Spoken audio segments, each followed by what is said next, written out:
Hello, good evening, नमस्कार, आदाब। मेरा नाम है आरजे राज। आप देख रहे हैं 423rd episode of Nagpur's most happening Facebook live show Raj Ki Baat. Chhatarpur farms presents Raj Ki Baat in association with Kamath and Durukar Wealth Manager. A big thank you to my hospital partner, which is Crims Hospital. A big thank you to Siddhivinayak Infrastructure, Apex Clinics, Dr. Rajesh Rathi, of course, Globus ITI Kamti, Tricos, Lickster, Servicing Wala, युवा foundation, गौ वरदान। एक बड़ा अच्छा घी आया है, बिलोना घी आया है। नागपुर के हर घर का घी है बिलोना घी। और साथ ही साथ आलीशान, अगर कोई अच्छे कपड़े पहने, कोई आदमी अच्छे कपड़े पहने, तो आप समझ लीजिएगा कि ये आलीशान के कपड़े हैं, मतलब उसने शॉपिंग आलीशान से करी है।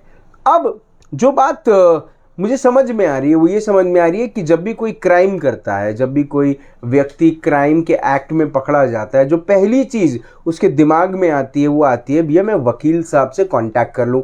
वकील साहब से कांटेक्ट करने के बाद पहली चीज़ जो दिमाग में आती है और जो वकील को वो बोलता है, वो कहता है वकील साहब मुझे बेल दिलवा दो, मतलब मुझे थोड़ी सी राहत दिलवा दो।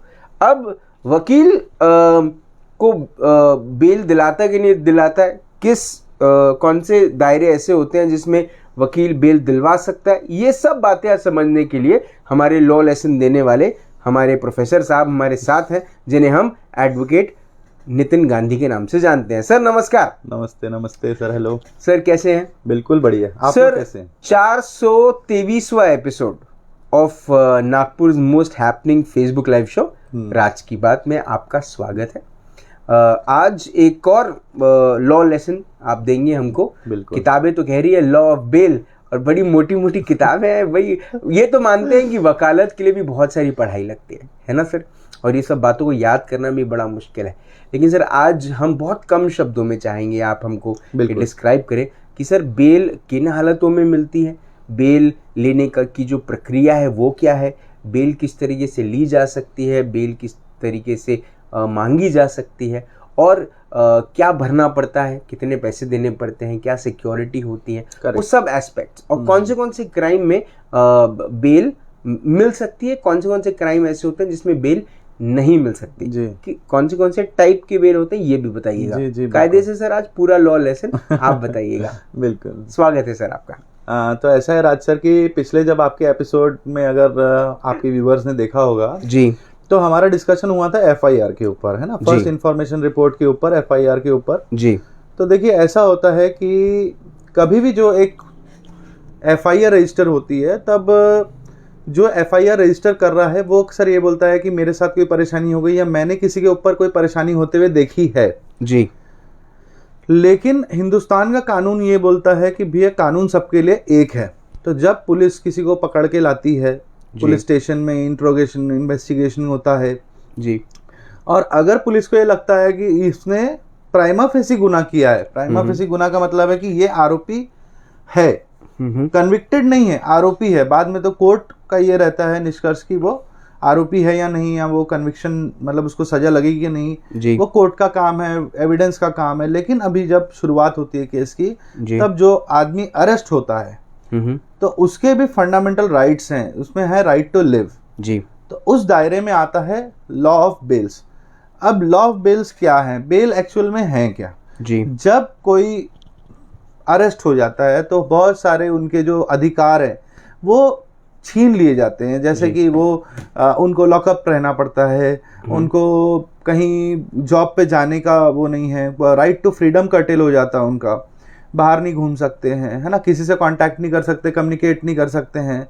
तो वहाँ पे उनके पास एक्चुअली उनके अधिकारों का दायरा कम हो जाता है जी। तो वहाँ पे एक अधिकार उनके पास ये है कि you have the right to talk to a lawyer, है ना। जब भी आपको पुलिस अगर अरेस्ट कर लेती है, आपको बहुत फोर्सफुली इंट्रोगेट करती है जी, या आपसे कोई गुनाह कबूल करवाने की कोशिश करती है, तो ये अधिकार एक्चुअल में उन लोगों के लिए है जो जिनके ऊपर एफआईआर फाइल हो गई या जिनके ऊपर कंप्लेन आ गई है जी, कि उन्होंने कुछ क्रिमिनल एक्टिविटी की है। अब किसी ने कहा कि जैसा मैंने आपको एफआईआर वाले में भी बताया था कि FIR is not the encyclopedia of a case जी, है ना। एक FIR है वो झूठी भी हो सकती है, सच्ची भी हो सकती है। हो सकता है कि देखने वाले ने उसको गलत इंटरप्रेट किया हुआ है ना। अब जैसे फॉर एग्जांपल की समझ लीजिए राज सर, एक आदमी है जो अपने घर से दौड़ते हुए जा रहा है और उसके हाथ में चाकू, और सामने जो आदमी भाग रहा है वो चिल्ला रहा है कि मुझे बचाओ जी। देखने वाले को ये लगेगा कि भाई जो चाकू लेके दौड़ रहा है वो उसको मारने के हिसाब से उसके पीछे दौड़ रहा है। लेकिन ऐसा भी हो सकता है कि वो आदमी पहले उसके घर में घुसा हो और उसने उसको कुछ अटैक किया हो और वो अपने आप को बचाने के लिए एक्टिविटी कर रहा है जी। तो जनरली जो FIR लिखाने वाला होता है वो अपने प्रोस्पेक्ट से FIR लिखाता है, अपनी सोच से FIR लिखाता है, जितना उसको समझता है उस पे FIR लिखवाता है। तो वहां पे आर्टिकल 21 जो है जी, वो मोशन में आ जाता है।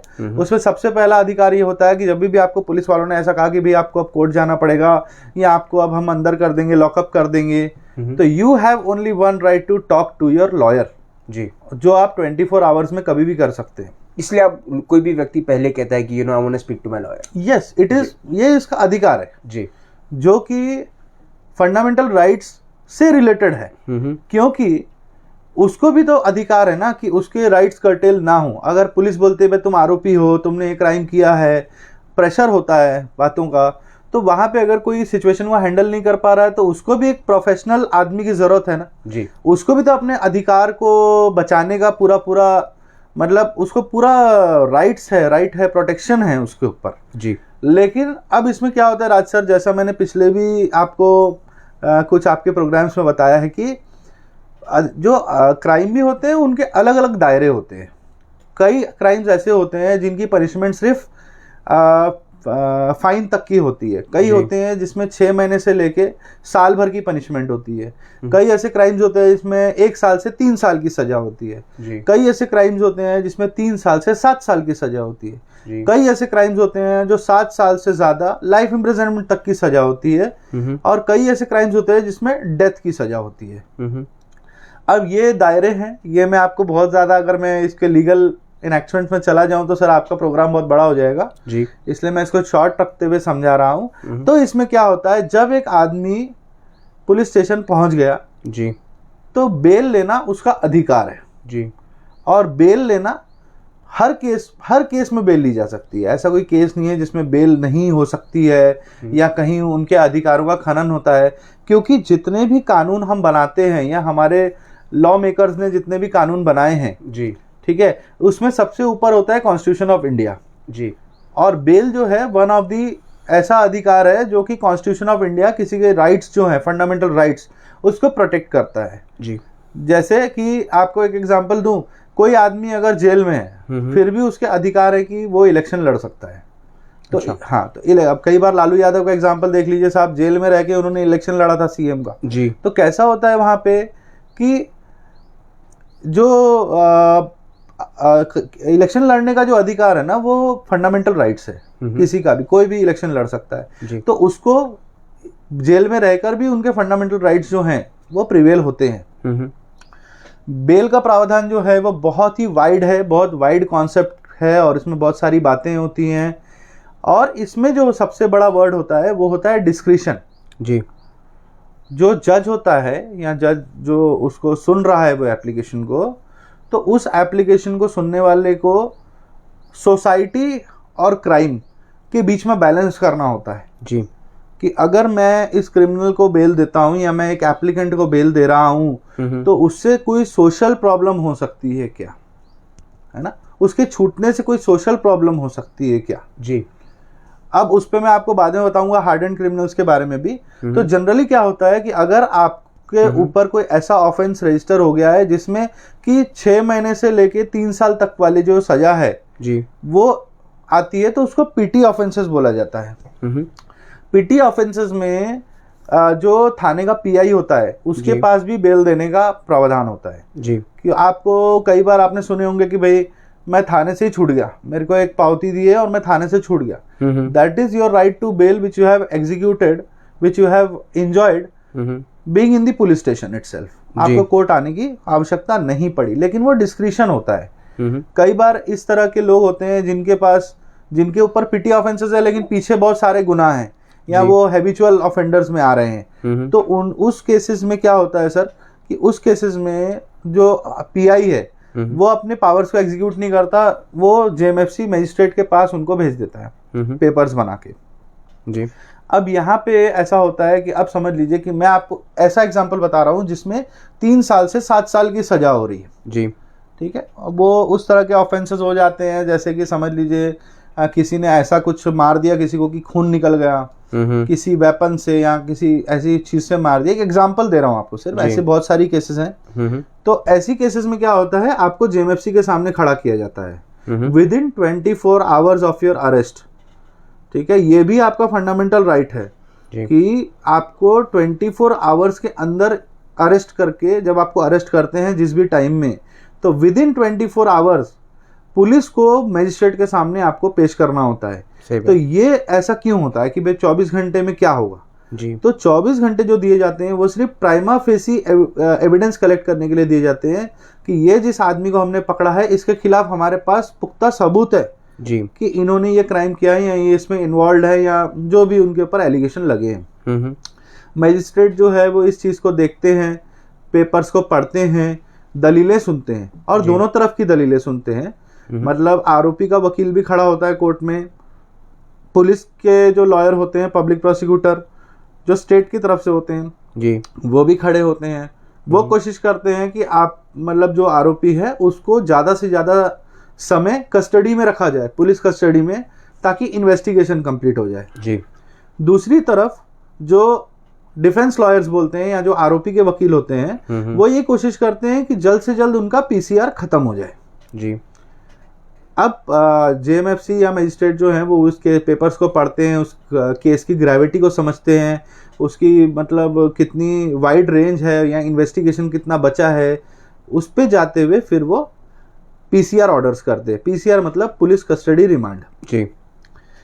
पुलिस कस्टडी रिमांड का मतलब है कि किसी आरोपी जिस पे एलिगेशन लगा है उसको पुलिस को सौंप दिया जाए कुछ दिनों के लिए जी, जिसका मैक्सिमम दायरा जो होता है वो 15 दिन का होता है, ठीक है। बड़ी से बड़ी केस में भी 15 दिन से ज्यादा का पीसीआर नहीं किया जा सकता है, ये अपने लॉ बुक्स में लिखा हुआ है जी।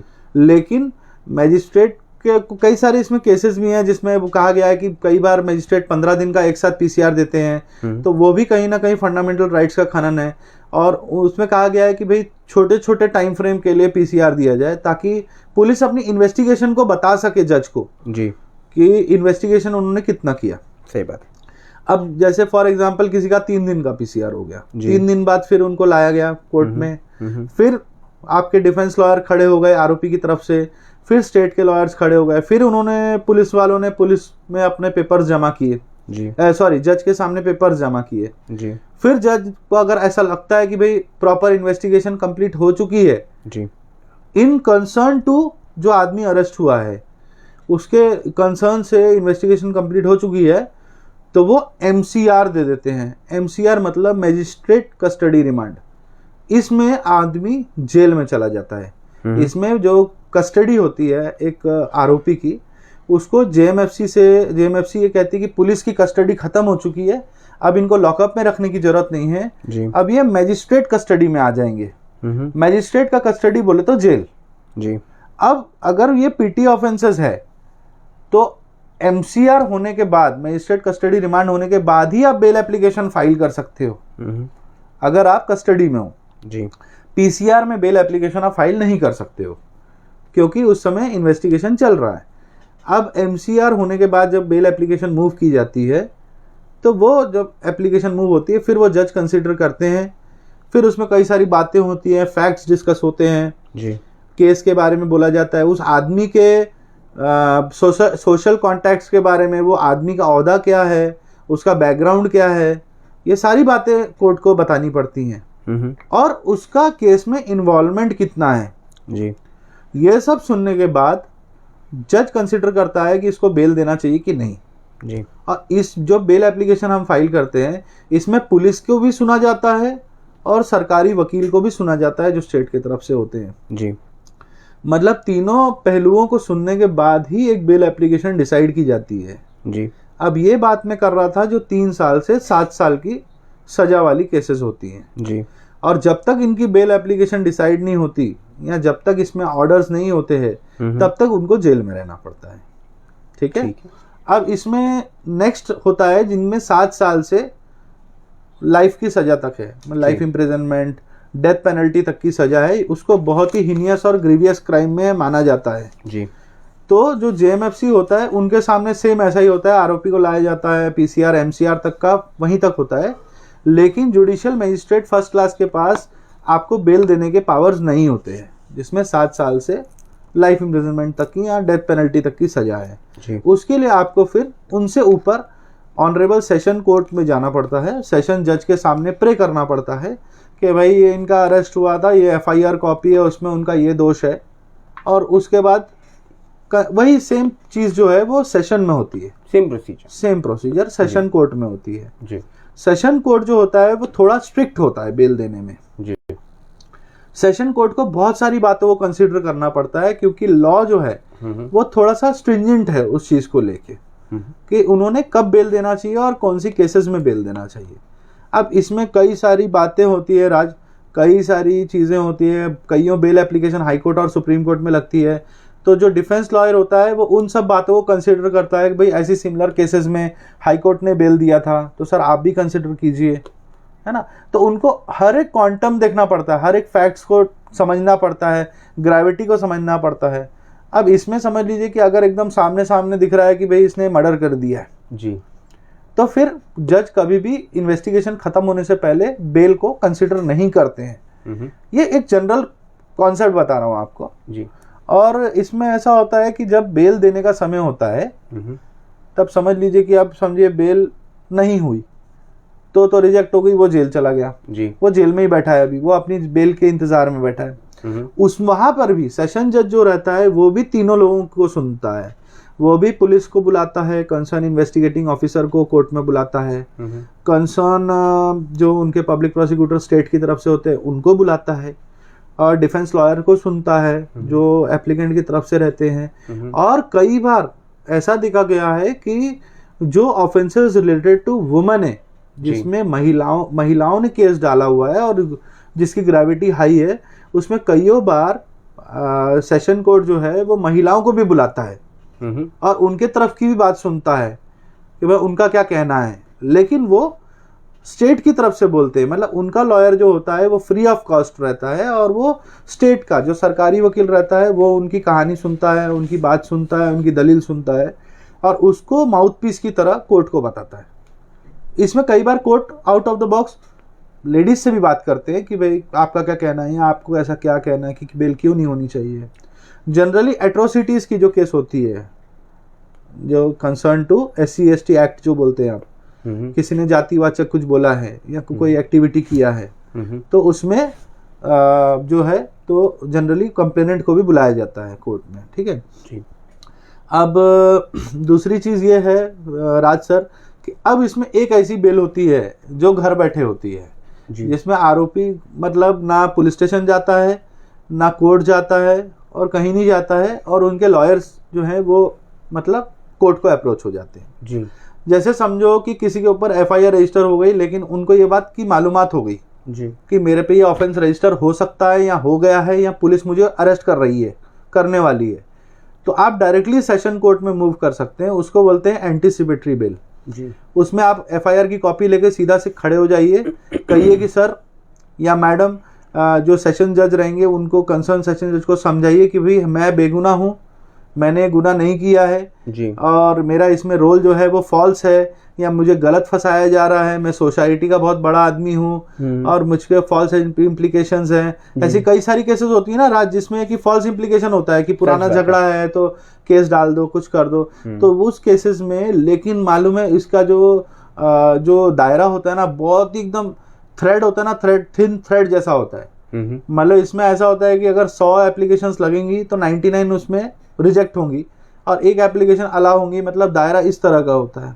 जी। और जज को कन्विंस करना, वो भी एक हाई लेवल जज जो हाईएस्ट लेवल पे बैठे हैं बेल देने के लिए, उनको ये समझाना कि भाई मेरा जो रोल है वो मतलब उतना मुझे फंसाया जा रहा है और मुझे जानबूझ के बदनाम करने के लिए केस डाली जा रही है जी। तो इसको समझाने के लिए आपके पास भी पुख्ता सबूत होने चाहिए, आपके पास भी कुछ ना कुछ ऐसी डिटेल होनी चाहिए जिससे आप ये चीज बोल सकें जी। और कोर्ट जो होता है, जब पहले आप पहुंचते हैं तो आपको सुनता है जी। तो उसमें आपको देता है ad interim protection. Ad interim protection का मतलब ये होता है कि जब तक ये बेल एप्लीकेशन की सुनवाई कंप्लीट नहीं हो जाती जी, तब तक पुलिस आपको पकड़ेगी नहीं, तब तक पुलिस आपको लॉकअप करेगी नहीं। लेकिन इसमें ये भी डाल सकता है, इसमें जो ऑनरेबल जज होते हैं ये भी डाल सकते हैं कि भाई ड्यूरिंग द कोर्स कि आपका जब एड इंटरिम प्रोटेक्शन है तब आप पुलिस में जाके अपना स्टेटमेंट देके आइए जी, ठीक है।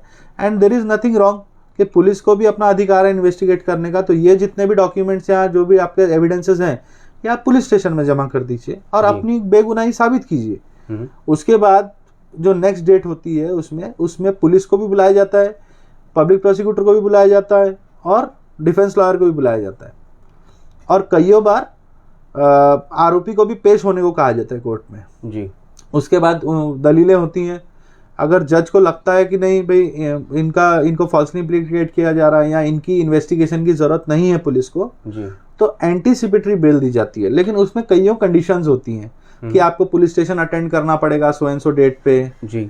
कुछ अगर आपको रिकवरी या डिस्कवरी वाली बात है तो वो पुलिस को फुल सपोर्ट देना होगा और दोबारा ऐसा क्राइम में कहीं फंसना नहीं है। या आपको हैबिचुअल क्रिमिनल है तो बहुत मुश्किल होती है उनको ऐसी बेल मिलना। ये ट्रूली जो है ना बहुत थिन है राज, इसको जो है ना लेना बहुत कठिन है और इसका बहुत दायरा बहुत कम होता है। अब बेल तो हो गई, बेल होने के बाद कंडीशंस क्या। अब देखिए कैसा होता है, जैसे मैंने पहले बताया कि जेएमएफसी होते हैं ना, तो जो पीटी ऑफेंसेस होते हैं उसमें पीआर बॉन्ड मतलब पर्सनल रिलीज बॉन्ड, जो आरोपी होता है वो खुद ये जिम्मेदारी लेता है, एक बॉन्ड लिख के देता है कोर्ट को कि अगर मैं कोर्ट अटेंड नहीं करूंगा तो मैं 10,000 15,000 जो भी एज पर दी कंडीशन मैं कोर्ट को भरूंगा एज फाइन जी। ये पीटी ऑफेंसेस में होता है। अब इससे जो थोड़ा बड़ा दायरा होता है उसमें कोर्ट जनरली कैश श्योरिटी का ऑर्डर कर देती है कि अगर आपको छूटना है तो आप 5,000 7,000 10,000 15,000 से कम का ही रहता है जहां तक कैश श्योरिटी का ऑर्डर हो जाता है जी। तो वो आरोपी को वहां पे कैश भरना पड़ता है और उसकी स्लिप मिलती है। वो स्लिप आप कैरी करेंगे, दैट इज कि आपने वहां पे एक श्योरिटी भर दी, that is known as cash surety जी। इसके बाद जो थोड़े हाई लेवल क्राइम्स होते हैं जिसमें कि यहाँ कोई हैबिचुअल ऑफेंडर है तो उस केसेस में सॉल्वेंट श्योरिटीज लगानी पड़ती है कोर्ट में। सॉल्वेंट श्योरिटीज का मतलब क्या होता है कि भाई आपकी जिम्मेदारी कोई और लेगा जिसके पास नागपुर में कोई ना कोई प्रॉपर्टी हो या इस महाराष्ट्र के दायरे में एक प्रॉपर्टी का ओनर हो, इनसॉल्वेंट नहीं हो, मेजर हो, ल्यूनेटिक नहीं हो, पागल ना हो और बैंकरप्ट ना हो जी, और या वो भी क्रिमिनल ना हो। तो कैसा होता है कि इसमें एक साफ इमेज का आदमी जो है वो आके बोलता है कि सर मैं इनको ऐसा ऐसा पहचानता हूँ, मेरा भाई है, दोस्त है या कोई रिलेटिव है, मैं इनको पहचानता हूँ और मैं गारंटी ले रहा हूँ कि ये हर तारीख पे आएगा जी, और अगर ये तारीख पे नहीं आता है तो मैं 25,000 रुपये भरूंगा कोर्ट में। अच्छा, ये होता है सॉल्वेंट श्योरिटी का मतलब। इसमें एक सॉल्वेंसी सर्टिफिकेट बनती है जिसमें लिखा रहता है कि जो भी इनकी प्रॉपर्टी है उनका जो वैल्यू है वो इतने इतने रुपए है और इसमें से 25,000 रुपये जो है मैं कोर्ट को जमा कर रहा हूँ कि भैया अगर कल को अगर समझ लो वो भाग जाता है, मैं भी नहीं मिलता हूँ, तो मेरी प्रॉपर्टी का उतना हिस्सा जो रहता है वो गवर्नमेंट ले लेगी। अब इसमें क्या होता है, एक छोटी सी बात थी कि जैसे बॉम्बे में हम लोग देखते हैं कि बॉम्बे में कई बार ना गाड़ियों के ऊपर भी सॉल्वेंट श्योरिटी हो जाती है जी, और यहाँ पे जनरली ऐसा देखा जाता है कि प्रॉपर्टीज, घर और इसके ऊपर ही सॉल्वेंट श्योरिटी दी जाती है। अब इसमें एक छोटा सा फंडा है पेरोल फरलो, वो संजय दत्त की केस, उसमें क्या था, उनको सजा लग गई फिर भी वो बार बार बाहर आते थे, फिर एक महीने बाद अंदर चले जाते थे, तो वो प्रिजनर्स के लिए हुए है जिनको ऑलरेडी सजा लग चुकी है। तो कुछ टाइम रहने के बाद जज को वो लोग कंसिडर करवाते हैं, उसमें कुछ कुछ कंडीशंस होती हैं, जैसे फैमिली है, कोई डेथ है या कोई हेल्थ इश्यूज है, तो इसमें उनको पेरोल फरलो का परमिशन मिलता है, जिसमें पेरोल में वो लोग बाहर आते हैं और उसके बाद उनको वापस अंदर जाना पड़ता है। ये थोड़ा बड़ा कॉन्सेप्ट है, शॉर्ट में समझा दिया आपको कवर करने के लिए, ठीक है। तो ये कॉन्सेप्ट है अभी। हाँ, तो सर एक दो सवाल है जी जी। एक तो सवाल ये कि सर कुछ नामी गिरामी जो वकील होते हैं, बड़े वकील जिनको कहते हैं, जो बड़ी कार में आते हैं, है ना, या उनको बहुत सालों का तजुर्बा होता है ना, तो मैं ये नहीं बोलूंगा बड़ी कार में आते हैं, बड़े सालों का तजुर्बा ये बोल सकते हैं ना, वो टैलेंटेड होते हैं, वो टैलेंटेड होते हैं जी।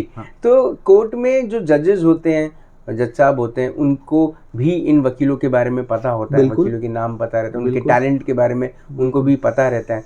क्या सर बड़ा वकील लेने से ही क्या बेल होता है, या एक एडुकेटेड वकील जो छोटा वकील है, नामी गिरामी नहीं है, पर उसको लेकर भी बेल हो जाती है?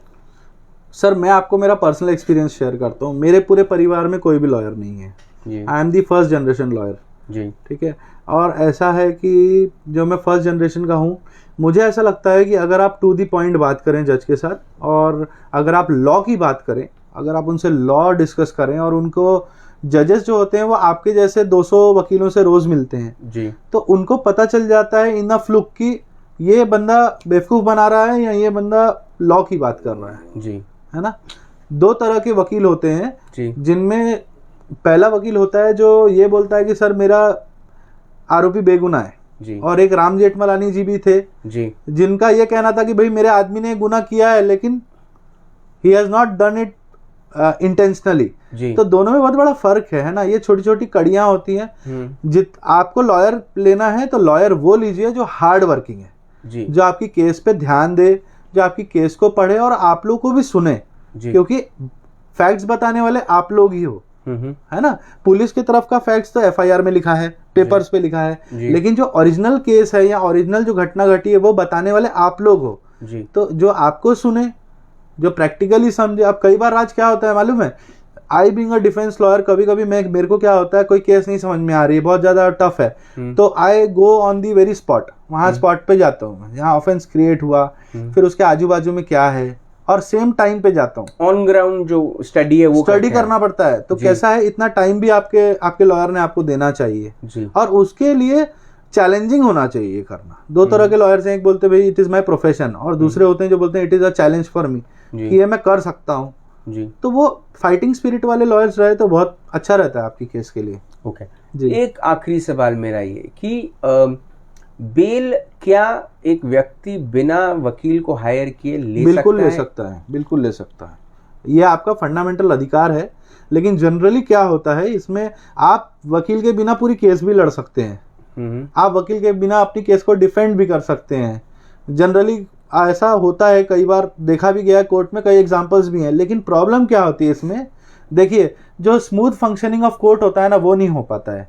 कई बार क्या होता है, जैसे समझिए कि आप लॉयर नहीं है और आप जो होते हैं ना इमोशनल हो जाते हैं, लॉ की समझ कम होती है, तो और जजेस के पास ना टाइम नहीं होता है, बहुत पैक्ड होता है उनका शेड्यूल। तो हम लोग क्या करते हैं, जो बात आप उनको 15 मिनट में समझाएंगे, 4 गलतियां करके समझाएंगे, वो एक लॉयर उनको इंस्टेंट समझाएगा। अच्छा, है ना सर। मेरे को एक और चीज बताइए, जिसके जेब में पैसा नहीं है, क्या उसको बेल नहीं मिल सकती? बिल्कुल मिल सकती है, बिल्कुल मिल सकती है, क्यों नहीं मिल सकती है बेल?